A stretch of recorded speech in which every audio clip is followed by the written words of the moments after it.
সকলকে বর্ষার বিদায়কালের শুভেচ্ছা, শুভরাত্রি। আশা করি সকলে ভালো আছেন। আমরা শুরু করছি হাই নিউজ টেলিভিশন নিবেদিত।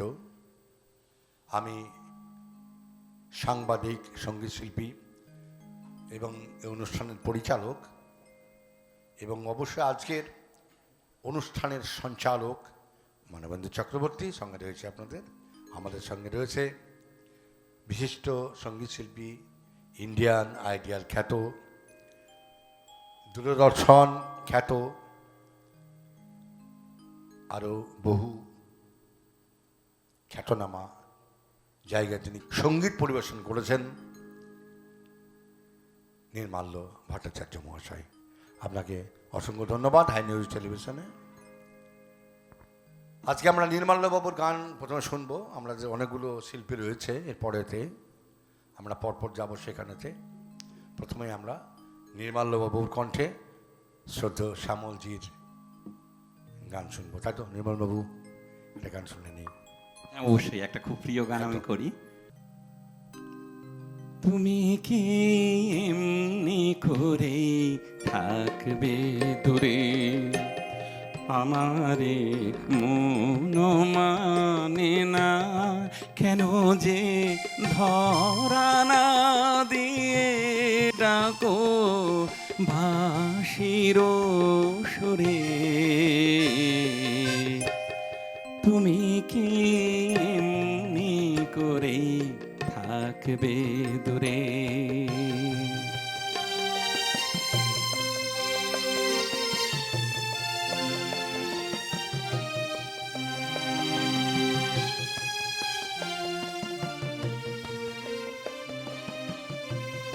রয়েছি একা একা, কবে যে পাবো দেখা, রয়েছি একা একা, কবে যে পাবো দেখা, যে ফাগুন যায় চলে সে আসে না ফিরে। তুমি কি এমনি করে থাকবে দূরে,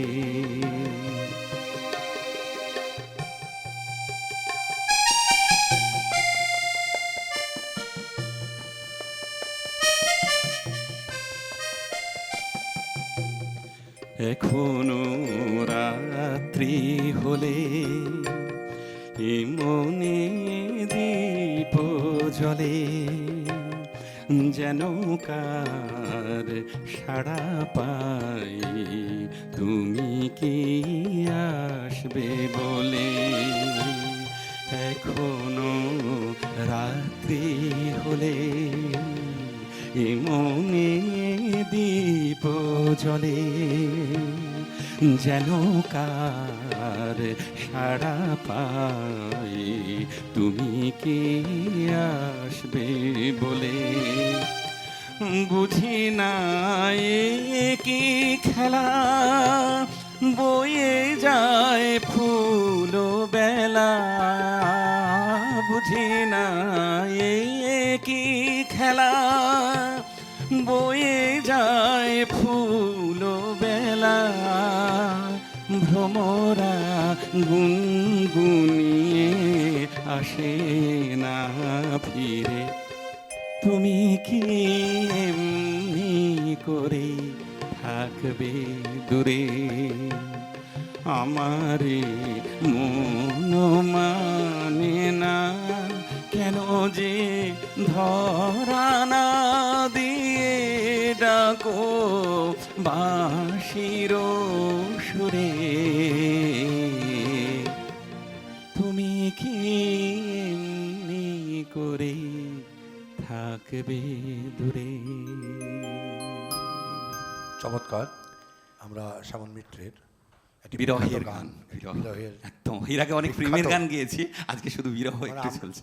আমাদের একদম বাল্যকালের এই গান, একদমই আমার মামা খুব গাইতেন। আচ্ছা আচ্ছা, এই গানটা আমার মামা বেঁচে আছেন, বাবা ছোট ছেলে আমরা। এই গানটা খুব প্রিয় গান মামার ছিল। যাক, মামা নিশ্চয় শুনছে আমাদের নির্মলবাবুর কণ্ঠে এই গানটি আজকের অনুষ্ঠানের। তো বাবু একটা কথা জিজ্ঞেস করি, আচ্ছা আপনার বাড়ি কোথায়, মানে আসল বাড়ি কোথায়? আমার আরামবাগের কাছে মুথোডাঙ্গা, এবং মানে খুবই বনেদি ফ্যামিলি আমি যেটাকে বলবো, মানে আমার দাদু ছিলেন রাম ভট্টাচার্যি, এবং যাকে সবাই মানে হুগলি জেলার সব থেকে বড় সবাই চিনতো। পণ্ডিত ছিলেন মানে ভট্টাচার্যি আচ্ছা। বামুনি হিসেবে। আমাদের ঘরে এখনো টোল চতুষ্পাঠী আছে, এবং দাদু যখন চণ্ডীপাঠ করতো, আমি সত্যি কথা বলতে এই যে কণ্ঠস্বরটা না দাদুর কাছ থেকেই বোধহয় পেয়েছি।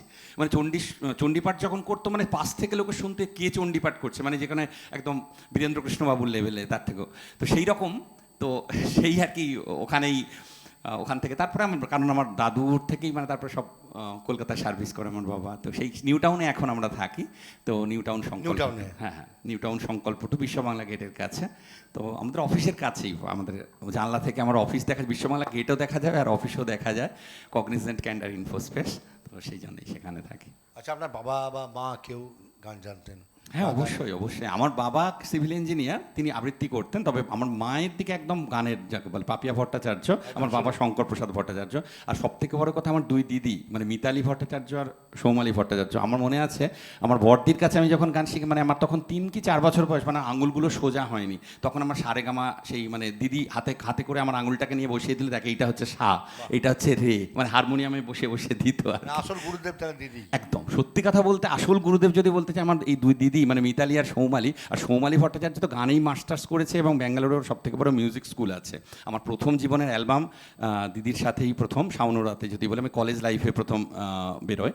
এবং কথা হচ্ছে কাজেই সত্যি কথা বলতে সত্যিকারের গুরুদেব কিন্তু আমার এই মিতালি ভট্টাচার্য এবং সৌমালি ভট্টাচার্য, আমার দুই দিদি আর কি। সুন্দর। দর্শক বন্ধু, আমাদের নিয়ম মতো একটি ব্রেক নিতে হবে, আমরা একটা ব্রেকে যাব, কোথাও যাবেন না, আমরা এক্ষুনি ফিরে আসবো। ওয়েট।